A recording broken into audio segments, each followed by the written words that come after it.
सातारा जिल्ह्यामध्येच वाई तालुक्याचा मोर्चा झाला. मोर्चा झाल्यानंतर जवळजवळ 10-15 हजाराचा मोर्चा होता. तो 15,000 मुलं असतील, मुली असतील, महिला असतील यांपर्यंत हा विषय पोचला.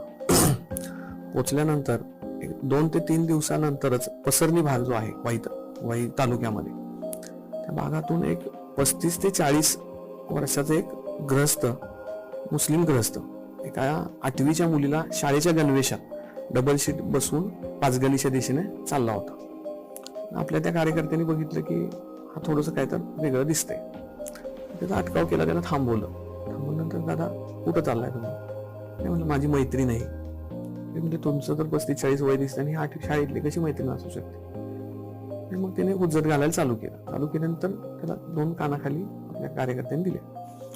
त्यानंतर मोबाईल काढून घेतला. त्याला मोबाईल काढून घेतल्यानंतर त्या मोबाईलमध्ये जवळजवळ 18 मुलींचे गणवेशातील अश्लील फोटोग्राफ्स होते त्या ग्रहस्थाबरोबर. म्हणजे पसरणी विभागातील तो ग्रहस्थ MSCB मध्ये कामाला होता. त्यानंतर त्याला चांगल्या पद्धतीने त्याची धुलाई केली. मुलांनी पोलीस स्टेशनला नेऊन दिलं. परंतु आपल्या 18 कुटुंबांच्या आपल्या कार्यकर्त्यांनी भेटी घेतल्या. एकाही कुटुंब पुढं आलं नाही, एकही कुटुंब की तक्रार करूया म्हणून. म्हणजे अशी परिस्थिती समाजामध्ये आहे. म्हणजे जागृती कोणतीही नाही. ओस्को जर त्या ग्रस्ताचा झाला तर 3-4 वर्ष तो बाहेर आला नसता.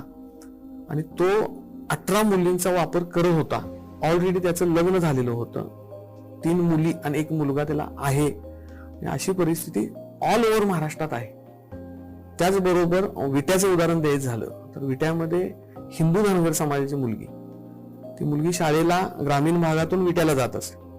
आणि विट्याला शाळेमध्ये त्या रस्त्यावर जे टोळकं उभारतं, म्हणजे लव्ह जिहादसाठी प्रार्थना स्थळावरून जे पैसे येतात आणि टोळकं असतं, म्हणजे एका मुलीसाठी कमीत कमी 50 जणांना टार्गेट दिलेलं असतं. ही मुलगीला तुम्ही तुमच्या 50 जणांची जबाबदारी की कोणीतरी हिला पटवायचं. तर विट्यामध्ये पण हिंदू धनगर समाजाच्या मुलीला पटवण्यात आलं. 15 वर्षाची मुलगी आणि 3 वर्ष त्या मुलीचा वापर करण्यात आला. ऑलरेडी त्या मुलाचं लग्न झालं होतं आणि 18 वर्ष पूर्ण झाल्यानंतर तो मुलगा त्या मुलीच्या मागे लागला की तुला धर्मांतरण करायचंय, तुला उर्दू शिकलं पाहिजे, तुला गोमांस खायचंय आणि तू मुस्लिम धर्म स्वीकारायचाय. ती मुलगी काय तयार झाली नाही. ती मुलगी तयार झाली केस करायला.